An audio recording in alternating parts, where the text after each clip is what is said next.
C'est une joie de vous retrouver pour la suite de notre réflexion sur la volonté de Dieu démystifiée.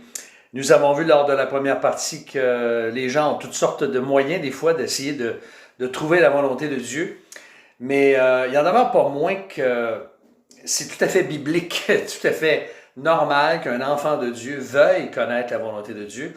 On connaît le psaume 25 où David demande à Dieu: Éternel, fais-moi connaître tes voies. Fais-moi cheminer dans ta vérité, instruis-moi, car tu es le Dieu de mon salut, en toi j'espère tous les jours. Alors, Jésus nous a enseigné même de prier dans notre Père, hein, que ton règne vienne, que ta volonté soit faite sur la terre comme au ciel. Et même Jésus a dit dans le sermon sur la montagne, quiconque me dit Seigneur, Seigneur, n'entrera pas forcément dans le royaume des cieux, mais celui seul qui fait la volonté de mon Père qui est dans les cieux. Alors, si Dieu nous demande de connaître sa volonté, c'est important, c'est un sujet qui est vaste, c'est un sujet qui est justement mystique parfois pour plusieurs. Alors, on pourrait la diviser, la volonté de Dieu, sous trois aspects. Les deux premiers, ça pose pas de problème, c'est le troisième. Alors, on va prendre le temps aujourd'hui de parcourir au moins le premier et on continuera lors de notre prochaine capsule. On va prendre le temps parce que c'est un sujet important.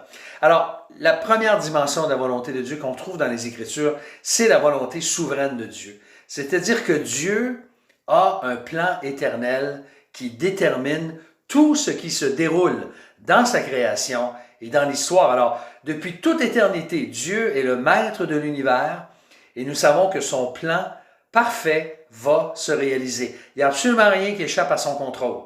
Alors, quand on parle des décrets de la volonté de Dieu, ou des décrets de Dieu, de ses desseins, on fait référence en fait à sa volonté souveraine. Tout ce que Dieu a décrété, tout ce qu'il a choisi, s'est réalisé, se réalise maintenant et va s'accomplir dans l'avenir. Alors, il y a beaucoup de références dans l'Écriture qui nous en parlent, mais on connaît bien le texte d'Éphésiens chapitre 1, versets 9 à 12, où il dit qu'il nous a fait connaître le mystère de sa volonté, le dessein bienveillant qu'il s'était proposé en lui, de réunir tout sous un seul chef, le Christ, tout ce qui est dans les cieux et ce qui est sur la terre. Il dit que nous avons été mis à part, nous avons été prédestinés selon le plan de celui qui opère tout selon la décision de sa volonté, afin que nous servions à célébrer sa gloire, nous qui d'avance avons cru en Christ. Lorsque Jésus, après sa mort et sa résurrection, dans les Actes des Apôtres, on voit les apôtres et les chrétiens qui prient ensemble et puis ils parlent à Dieu, puis il dit: pour faire tout ce que ta main et ton conseil avaient déterminé d'avance. Ça, c'est dans Acte 4, verset 27 et verset 28. Donc, la mort de Jésus en est le plus grand exemple. Ça avait été déterminé par la volonté souveraine de Dieu. C'est la réponse de Dieu d'ailleurs à la souffrance humaine et à toute la question du mal. Sa mort à la croix du Calvaire. Alors, Dieu nous dit dans Ésaïe 46, versets 9 et 10, « Mon projet tiendra bon, j'exécuterai tout ce que je désire. » Alors, j'aimerais juste nous rappeler dès le départ que nous faisons partie, lorsqu'on parle de la volonté de Dieu, d'un plan souverain de Dieu.